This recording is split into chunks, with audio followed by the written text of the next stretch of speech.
جزاک اللہ خیر، جزاک اللہ خیر۔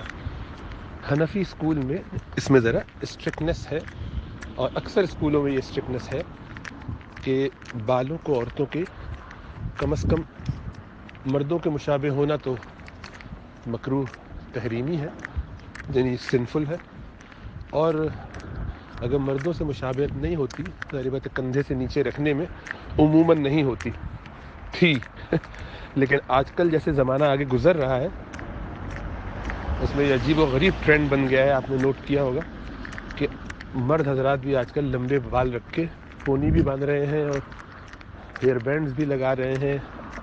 عجیب جاہلانہ ایک انداز ہے، نمازوں میں بھی نظر آتے ہیں لمبے لمبے بالوں کے ساتھ، تو ایک اب فیشن سا بن رہا ہے۔ تو خطرہ اس بات کا ہے کہ عورتوں اور مردوں میں کوئی تمیز رہ نہیں جائے گی۔ اس لیے بہرحال ایز لانگ ایز کہ مردوں سے مشابہت نہ ہو تو گناہ گار تو نہیں ہوں گے، لیکن ناپسندیدہ رہے گا اس وقت تک جب تک کہ وہ غیروں کا طریقہ اس سے مشابہت ہے۔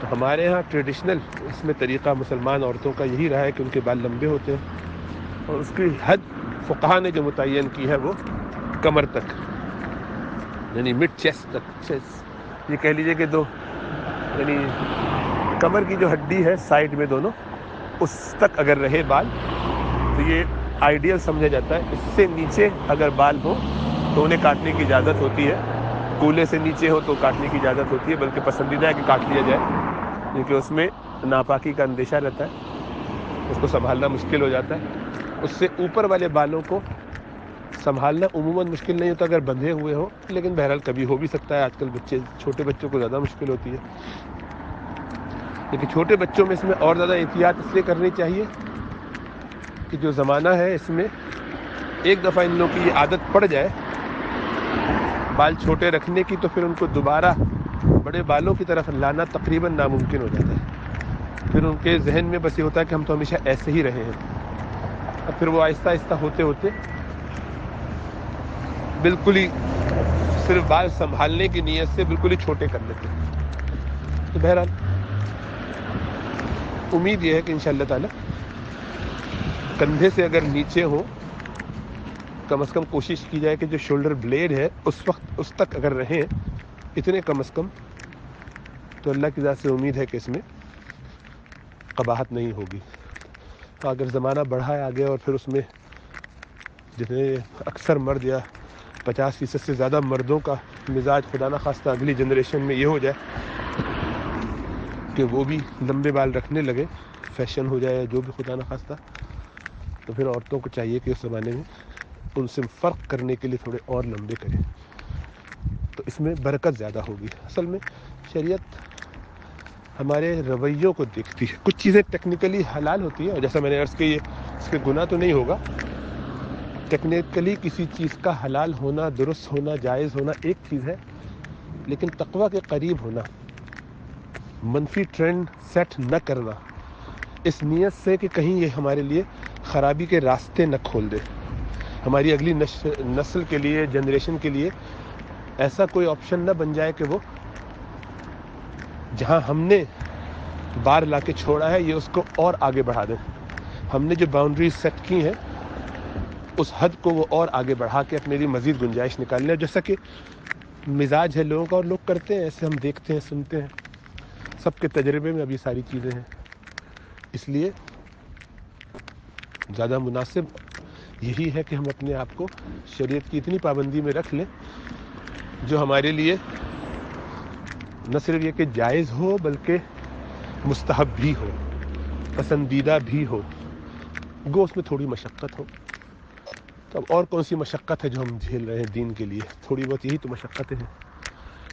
ہاں، ہمارے بہت سے بہن بھائی ہیں جو ایسے علاقوں میں رہ رہے ہیں کہ جہاں وہ بڑی شدید مشقت جھیل رہے ہیں، اپنے ہاتھوں سے اپنے گھر والوں کو دفنا رہے ہیں، صبح شام یہ سلسلہ ہے، سال سے اوپر ہو گیا ہے۔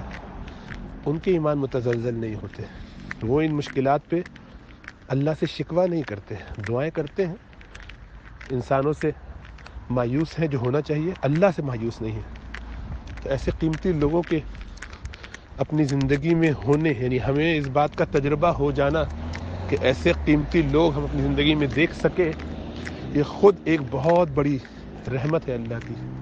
کہ اللہ نے ہمیں ایسے وقت میں بھیجا ہے یا ہمیں رکھا ہے. یعنی لوگ یہ تقاضا کرتے ہیں کاش ہم صحابہ کے زمانے میں ہوتے, بزرگوں کے زمانے میں ہوتے, اللہ والوں کے زمانے میں ہوتے.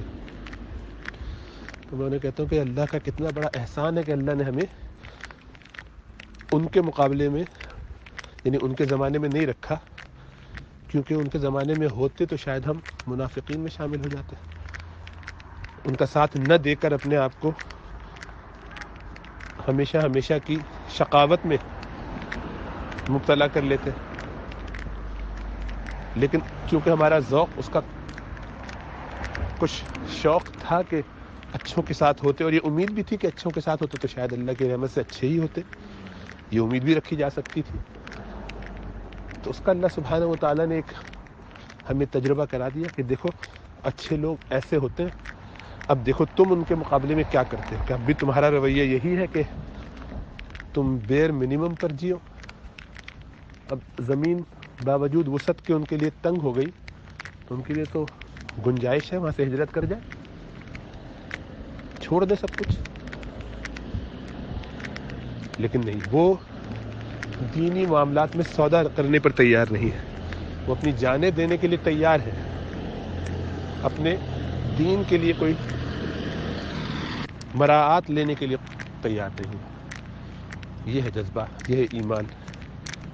یہ وہ اصحاب الاخدود کی انہوں نے یاد تازہ کر دی کہ جنہیں اپنی جان بچانے کے لیے آگ میں کودنے سے بچ جانے کے نتیجے میں ایمان کو داؤ پہ لگانا منظور نہیں تھا, بلکہ ایمان کو بچا کر جان کو قربان کر دیا, آگ میں کودنا قربان کر لیا, قبول کر لیا. کیسے عجیب و غریب لوگ ہیں, کیسے قیمتی لوگ ہیں. طوبیٰ للغرباء, ایسے ہی اجنبیوں کے لیے تو بشارتیں ہیں. تو اللہ ہمیں بھی توفیق عطا فرمائے کہ ہم حکمت سے, لیکن بچوں کے معاملے میں, دوسروں کے معاملے میں شفقت کے ساتھ, محبت اور پیار کے ساتھ ان کو یہ سمجھایا جائے کہ بیٹا اس میں یہ حکمت ہے, دیکھو ایسا کرو گے تو زیادہ اچھا ہے. کم از کم یہ نہ ہو کہ دادی اماں کے بال کمر تک تھے, نانی اماں کے یہاں تک تھے, اب ہم تمہاری اماں خالہ پھپھیاں جو ہیں انہوں نے کندھے سے ذرا نیچے رکھے ہیں اور تم نے کندھے تک کر لیے ہیں. تمہارے بچوں کے کان تک ہوں گے اور ان کے بال والے تو بالکل ہی بوائے کٹ میں چل رہے ہوں گے. تو کیوں ہم ایک ایسے ٹرینڈ کو اپنے خاندانوں میں, اپنے گھروں میں جاری ساری کر دیں, گو وہ جائز ہو تب بھی.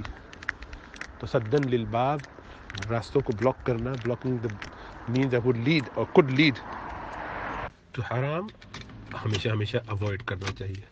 اللہ ہمیں توفیق عطا فرمائے.